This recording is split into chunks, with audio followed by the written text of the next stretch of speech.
So if you're thinking about getting solar panels, there's a lot of information that you need to process. So I want you to stick with me to the end of this video, and I'll give you some more value on how you could reduce your energy costs. I want to offer a little disclaimer here. A lot of what I'm going to talk about today is my opinion based on my experience from the past. Everybody's situation is different, and when you're considering a large investment in your house with solar panels or otherwise, you need to do your own research and make sure that it's right for you. So I want to start with my opinion about electric panels, solar panels, electric cars.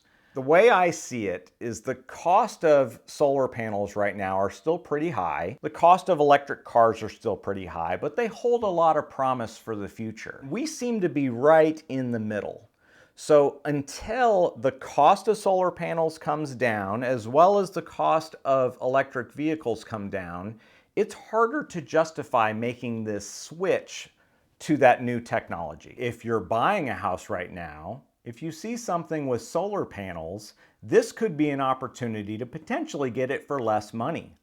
A lot of times houses that have solar panels will remain on the market longer, and there could be debt associated with those solar panels that has downward pressure on the price. So one of the cons to buying solar is sheerly the cost of the equipment. Let's say they cost $30,000 to put up there. There's a couple of ways that you can do that. You can pay the $30,000 outright, or maybe you can lease it. It's kind of like attaching a $30,000 car payment to your house. It can create debt for the buyer, and it can prevent them from paying full price for your house. So we've got to be careful. So here in Texas, we get a lot of hailstorms.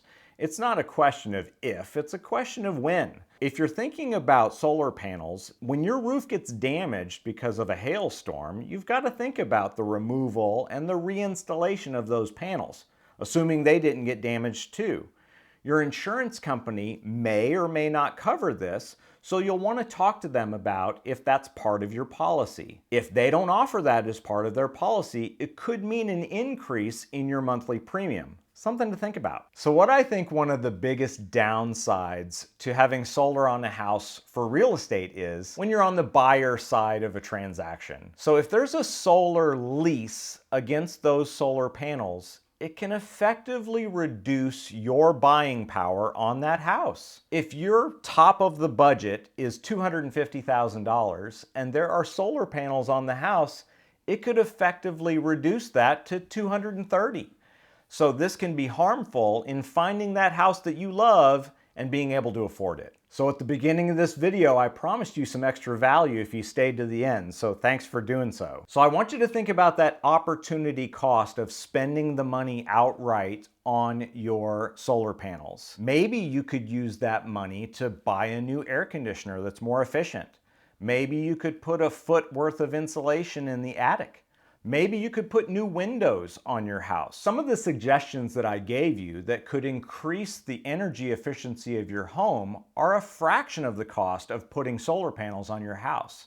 So consider those as well. So one more tip for you before you do anything that we talked about. In Texas, you may be able to get a free energy audit of your house. There are companies that receive money from the state to come out and make sure that your house is efficient.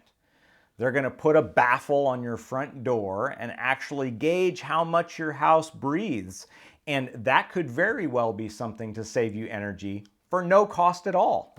So in conclusion, as my opinion, we're not ready to spend this money on solar panels. If the efficiency of those panels increases and the costs come down, of course my opinion is going to be affected. Knowing what the opportunity costs of spending that money are makes me look elsewhere. So remember, you're the one who's in charge of your future.